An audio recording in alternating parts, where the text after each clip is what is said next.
Bienvenue à toutes et à tous dans une nouvelle vidéo. Aujourd'hui, c'est simple les amis, nous allons parler du printemps. Alors oui, les beaux jours sont là, les oiseaux chantent, les arbres bourgeonnent et fleurissent, bref, il y en a pour tous les goûts. Mais attention, le printemps est aussi un véritable danger pour nos amis poilus, il va falloir faire extrêmement attention. Alors attention à quoi vous me direz?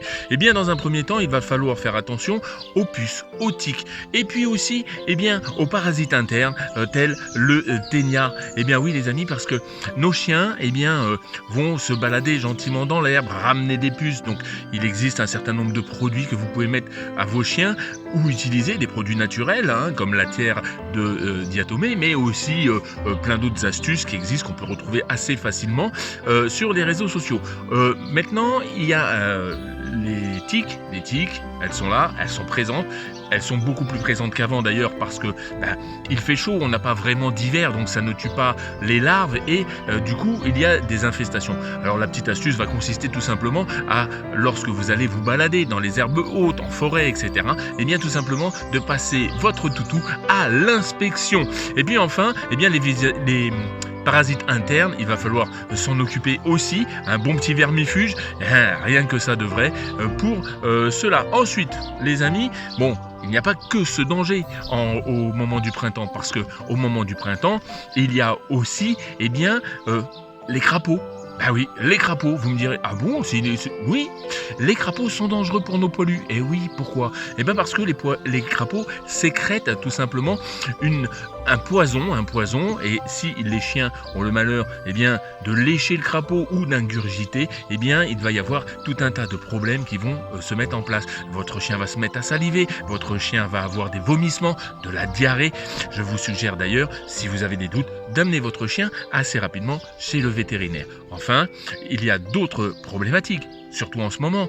Alors avant, on va parler de la chenille processionnaire. Vous le savez, avant, elles étaient plutôt dans le sud. Aujourd'hui, avec les changements de température, on les retrouve aussi un peu partout dans le nord et, bref, dans toute la France. Alors, ces chenilles processionnaires qui sont dirigées par une femme, elles se réunissent à peu près par groupe de 10, 15, 20 individus et elles vont cheminer aux alentours de 40 mètres de leur lieu où ils ont eu la naissance pour aller s'enfouir dans la terre entre 5 et 20 cm de profondeur en plein soleil. Et puis voilà, le problème c'est que ces chenilles processionnaires ont des poils urticants et très nocifs pour nos chiens. Oui, parce que si nos chiens viennent à inhaler ces poils urticants, à toucher ceux-ci avec la truffe, avec la langue, etc., il va y avoir quoi? Il va y avoir une réaction qui est un durcissement et un pourrissement aussi de la langue par exemple.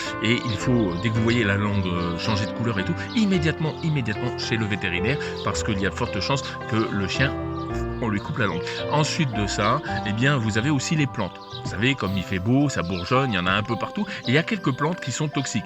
Prenez l'exemple du laurier rose, c'est toxique pour le chien, mais pas que. Le muguet. Oui, le muguet, vous êtes nombreuses et nombreux à avoir du muguet dans les jardins, notamment parce que pour le 1er mai. Et puis, c'est une plante, il faut le dire, qui sent assez bon. Le problème, c'est que le muguet est un véritable poison pour nos amis poilus. Eh oui, les amis, alors faites très très attention.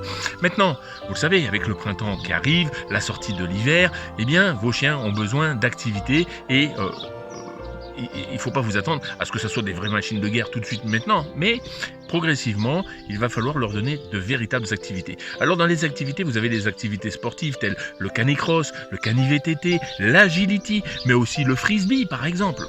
C'est des petits exemples comme ça. Mais vous pouvez aussi avoir d'autres activités avec vos poilus. Les balades, bien sûr. Et puis, vous pouvez vous amuser à du cache-cache, de la recherche d'objets, etc., du pistage. Bref, plein d'activités qui vont vous permettre tout simplement de travailler vos chiens, d'être en osmose avec eux et puis d'établir une véritable complicité. Ça, c'est très important. Alors les amis, je le rappelle, oui, il y a les beaux jours qui arrivent. Oui, le printemps est magnifique, mais restez vigilants.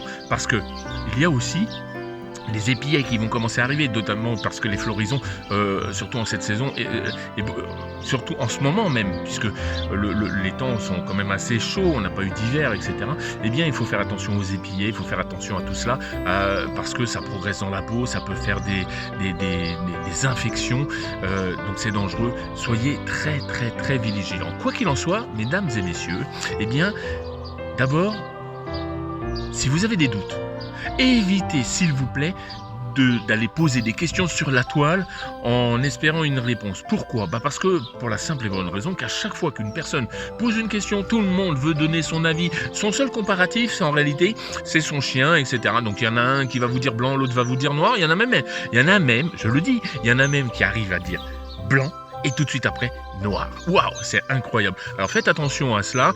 Il y a des professionnels. Ces professionnels-là, c'est vrai que ça coûte de l'argent, mais ils sont là pour cela. Si vous avez des doutes avec vos chiens, pour quoi que ce soit, immédiatement, le vétérinaire. À la semaine prochaine.